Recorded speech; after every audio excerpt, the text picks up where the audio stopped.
Welcome to Islamic Affairs Channel. Today we delve into some profound shifts emerging from the crucible of Gaza. We're examining how the Western model, once seen perhaps as the pinnacle of progress, has been, utterly exposed and discredited in the eyes of the Muslim world, and how this is paving the way for a powerful reawakening rooted in our own Islamic civilization. Indeed. What's unfolding isn't just a regional conflict. It's arguably a tectonic shift in global consciousness, particularly within the Ummah. The events in Gaza have acted as a forge, really, creating a new understanding and dismantling long-held illusions about the world order, the demise of the Western model in the eyes of the Ummah. Okay, so let's start there. The first major theme is this perceived demise of the Western model. For generations, it was held up as the gold standard, wasn't it? The ultimate benchmark for advancement, the very fount of civilization even. An aspirational goal. It was aggressively propagated. You had intellectual elites, educational institutions, media outlets, all pushing this narrative within Muslim lands. The message was pervasive. The West represented the zenith of human rights, freedom, justice, humanity, rationality. And this became deeply embedded. Deeply, it shaped aspirations, self-perception. It was like a constant drumbeat suggesting progress meant emulating the West, their systems, their values, even their way of life. That sounds like a form of societal conditioning. This idea that Western civilization was inherently superior, its values universally applicable, accepted almost without question by many. Yes, and this created a profound disconnect. You're told to embrace your heritage, yet aspire to a model that often seems to contradict your core values. It created a kind of cognitive dissonance, linking modernity exclusively with Western paradigms. Okay, so then Gaza happens, and this acts as the catalyst. Exactly. It brutally stripped away the facade. What was revealed was a stark, unvarnished reality. The so-called humanitarian West, lauded as a champion of the oppressed, was suddenly exposed as actively supporting genocide in Gaza. It was direct military aid, pervasive media complicity, twisting narratives, silencing dissent, and unwavering diplomatic backing, providing cover for atrocities. It was seen as a grotesque betrayal of every principle the West claimed to uphold. Shocking. You mentioned rationality earlier. How did that perception crumble, the idea of the rational West? Well, the question arose forcefully. How could a West priding itself on logic and reason openly justify the burning and killing of innocent children? This wasn't just a policy disagreement. It was seen as a profound moral failure, defying universal principles. The justifications offered seemed flimsy, transparent, highlighting the perceived depth of the hypocrisy. So the image of rationality just dissolved. It appeared to dissolve into a justification for barbarity, revealing what looked like a chilling disregard for human life when it didn't align with strategic interests. And what about freedom? The free West. That concept also took a massive hit. The West, positioning itself as this bastion of free expression, starkly contradicted itself. How? By violently suppressing pro-Gaza demonstrations globally. We saw images, reports of women, youth, even children being dragged through streets, brutalized simply for expressing solidarity. So a selective freedom. Precisely. Granted only to those who towed the line, ruthlessly crushed for dissenters. The irony was devastatingly clear to many observers. And the humanitarian angle. You mentioned starvation. Yes, the humanitarian West was seen shamefully rationalizing the collective starvation of an entire population, not as an accident, but as a deliberate policy, justified with cold logic, demonstrating it seemed complete subservience to the Zionist entity. The moral compass just broke. It seemed to spin wildly, pointing only towards self-interest and geopolitical alignment, abandoning any pretense of human decency. This catastrophic collapse of self-proclaimed Western values laid bare its abhorrent true face: colonialism, overt racism, flagrant double standards. Things hidden for too long. This leads to the idea of crushing false narratives, like women's rights. Exactly. That narrative crumbled completely. Thousands of women in Gaza were systematically killed, subjected to starvation, death by the occupation army. Not just collateral damage, but seemingly targeted. This wasn't abstract rights. It was real lives, real suffering, starkly contradicting the rhetoric. The hypocrisy laid bare. Utterly. Impossible for many to reconcile the words with the reality. And children's rights. That seems even more jarring. Irrevocably shattered. The deliberate starvation of Gaza's children, the murder of over 15,000 innocents. These weren't just numbers. They were lives extinguished, futures denied, international conventions, humanitarian appeals, the very idea of childhood innocence, all rendered meaningless. So the West, through its complicity, is seen as having abandoned these children. Effectively, yes, exposing a profound moral bankruptcy. Proving these rights were conditional, dependent on political expediency, not universal principles. Okay, let's shift to the second major theme, the miracle of Gaza and this explosion of awareness. What does that entail? Well, Gaza's steadfastness wasn't just military resistance, though that was significant. It embodied something deeper, a resistance of vision, an unparalleled challenge, unwavering steadfastness, unshakable faith, defying all logical predictions. Standing defiant while others collapsed or were complicit? Exactly. While nations buckled, armies folded, regimes played along, Gaza stood uniquely defiant. It fought, seemingly, against the tyranny of the entire world, exposing global hypocrisy for 2 continuous years, confronting this relentless war machine backed by Europe, America, all nations of disbelief. And it didn't break. And this resilience sparked questions within the Ummah. Urgent, frank questions, like, how could the poorest, most besieged place on earth humiliate the greatest powers? This wasn't seen as a minor setback for those powers, but a profound humiliation. And how could a starving, blockaded people manage such resistance? Right. How could they engineer such an unprecedented equation of resistance? It confounded military analysts, political strategists. It suggests a resilience born of something far deeper than material strength, a spiritual fortitude. And the persistence of truth amidst destruction. Yes, how could truth remain unyielding amidst colossal destruction, ongoing genocide, despite overwhelming firepower, propaganda, targeting? Their cause, their commitment to justice, remained unbroken. This is presented as a truly great miracle unfolding before our eyes, something unheard of for a long time, defying conventional logic. So this miracle isn't just about survival, it's about redefining concepts. Precisely. It transcended mere endurance. It fundamentally redefined core concepts: power, dignity, freedom, civilization itself, and crucially, established them anew not by Western criteria, which seemed hollow, but strictly according to the eternal standards of Islam. Demonstrating that true power isn't just weaponry. Exactly. It's in faith, resilience. True dignity isn't wealth, but standing for justice.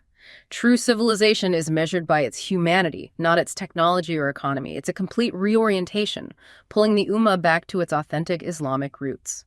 Which brings us to this paradigm shift in the Ummah's consciousness.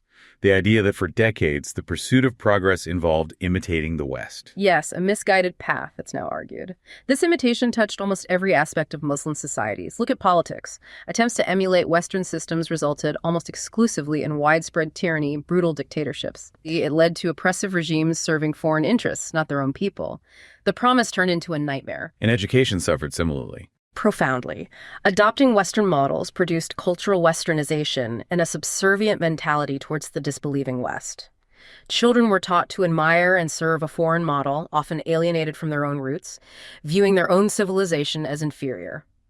Intellectual independence was dismantled, replaced by curricula designed to produce followers, not leaders. What about the economy? You mentioned riba earlier. Yes, imitating Western economic systems led to devastating immersion in riba usury and overwhelming debts, crippling economies, causing massive inflation, profound societal issues.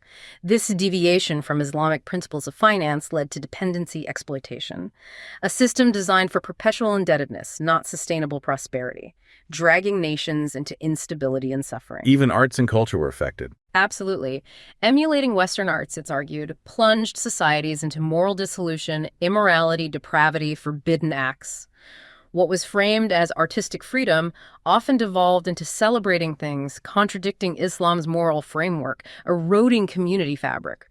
A cultural invasion, undermining values under the guise of progress, leading to moral decline and alienation. Yet despite these failures resulting from imitation, some blamed Islam itself. That's the breathtaking point.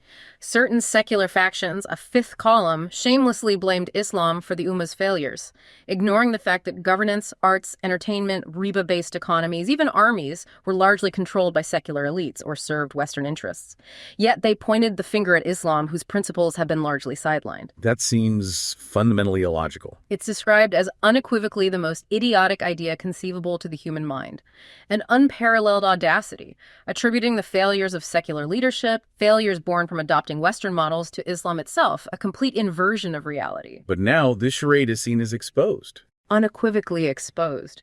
And we're witnessing an unprecedented transformation, a decisive shift away from the obsession with the Western model, a shift towards an earnest, profound search for the authentic Islamic model. This isn't superficial, it's deep-seated, especially among youth. So younger generations are looking elsewhere, not seeing the West as the ideal anymore. Exactly. Their disillusionment has prompted a different path. They're actively inquiring about the Quranic model for life, seeking its guidance in everything. Principles of Islamic economics, a just alternative, foundations of righteous governance, leadership with justice, compassion, And education. seeking the methodology of prophetic education, nurturing intellect and character, piety and wisdom. It's a vision for an ummah that doesn't just replicate others, but originates and flourishes from its own inherent essence, an indigenous, divinely inspired path. You mentioned an ummah of mercy. What does that mean in this context? The vision is for an ummah whose primary act of mercy is guiding humanity to Islam, liberating them from the darkness of ignorance, disbelief, corrupted fitra, that innate pure disposition. It's about bringing light, not through force, but through guidance and truth. A mercy extending to all humanity, offering spiritual and worldly well-being. Okay, let's talk about this transition from fascination with the West to revival. Gaza seems central here. Absolutely. One of Gaza's monumental achievements is awakening dormant hearts, shattering the hypnotic spell that sedated the Muslim mind. For too long, the Ummah was in a kind of slumber, mesmerized by external glitter. Gaza broke that spell through sheer resilience and suffering, forcing a confrontation with uncomfortable truths, a reevaluation of past assumptions. So the focus shifts now. Yeah. From condemnation to construction. Precisely. We're at the threshold of a new phase. Mere condemnation isn't enough. Lamenting isn't enough. The imperative now is the active construction of an alternative. The demand isn't just exposing the West's failures, but reintroducing and presenting the Islamic model in its entirety with renewed vigor, a call to build, not just critique. And what are the characteristics of this resurgent Islamic model? It inherently elevates human value and dignity, contrasting with systems that reduce people to economic units. It masterfully integrates genuine freedom with complete submission to Allah, true liberation, through aligning with the divine will. It harmonizes formidable power with profound mercy. Strength without compassion is tyranny. Sovereignty and justice, too. Yes, it champions true sovereignty alongside unwavering justice. And crucially, it strikes a divine balance. No unrestrained freedom transgressing Sharia's boundaries, but also no oppression curtailing human liberty and dignity. A comprehensive framework for flourishing. And there's a historical precedent. A powerful one. This very model enabled an unlettered nation 14 centuries ago to lead the world rapidly. Not by copying others, but because it originated from divine revelation, cultivated its own distinct spirit. It was an innovation, not imitation, drawing essence from an unblemished source. So how did they achieve that? The Islamic Ummah surpassed preceding civilizations quickly, guided by the companions and those who followed them. Why?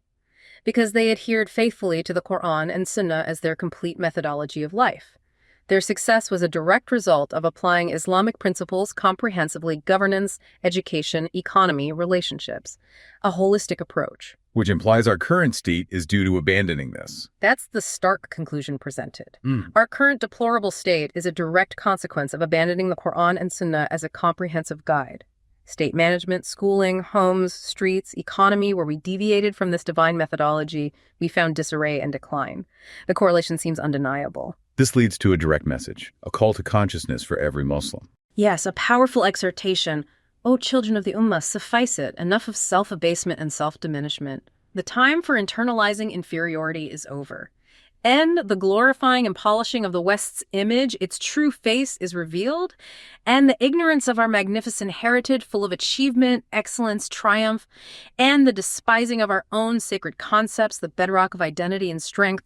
It's a call for an internal revolution. And Gaza's fate is reinterpreted, not defeat, but something else. Exactly. Gaza wasn't defeated. It fundamentally shook our deep-seated illusions. It won a battle for consciousness. Gaza wasn't destroyed. It decisively demolished the idols of Western deification in our minds, those false gods of progress and modernity. Gaza didn't fall. It toppled the idols of the colonized mind, setting us free from intellectual and spiritual bondage. Its steadfastness broke down mental prison walls. So from this point, a new journey begins. The sacred journey of intellectual and civilizational liberation, returning to Islam not just as rituals, but as a complete integrated model for all life. Building a project that truly resembles us, expresses our identity, springs from the divine light of revelation, not imported darkness, reasserting authenticity. And embracing knowledge, science, technology. Imperative. but harnessing these tools exclusively for serving the faith, elevating the Ummah, achieving resurgence, reclaiming our place as innovators, leaders, using every tool to build a future rooted in our principles, serving humanity from a position of strength. There's also an interesting inversion of perceptions about the conflict itself. Yes, Israel thought it killed Gaza, crushed its spirit, but its actions breathed new life into Gaza within the Ummah's conscience, galvanizing awareness. The West thought it defamed Islam through propaganda and complicity. Instead, its actions starkly exposed its own ugliness and falsehoods, revealing that Islam is the religion of truth and mercy, while simultaneously unveiling the moral nakedness of those complicit or silent, a moment of profound revelation. And the conclusion is one of awakening. A powerful declaration. The Ummah is finally awakening from its prolonged slumber, poised to forge a new history. A history not starting in New York or Paris, but from the sacred lines of the Quran and from beneath the very rubble of Gaza itself. A foundational shift. Recognizing the future is rooted in divine guidance and the sacrifices of the steadfast. Ending with a direct address to Gaza. Yes. O Gaza, we do not perceive you as shattered. Rather, we see you as an illuminating beacon, a guiding light, a glad tiding from Allah that the glorious dawn of the Ummah has indeed drawn near. Its steadfastness, suffering faith have become the catalyst for a profound reawakening, potentially redefining the Ummah's trajectory. This whole reevaluation challenges us, doesn't it? To consider how consciousness shifts, how deeply held assumptions about progress can be overturned. It certainly does. It prompts reflection on the narratives shaping our world and the forces that can ignite such comprehensive societal and spiritual reawakenings. A powerful shift to observe.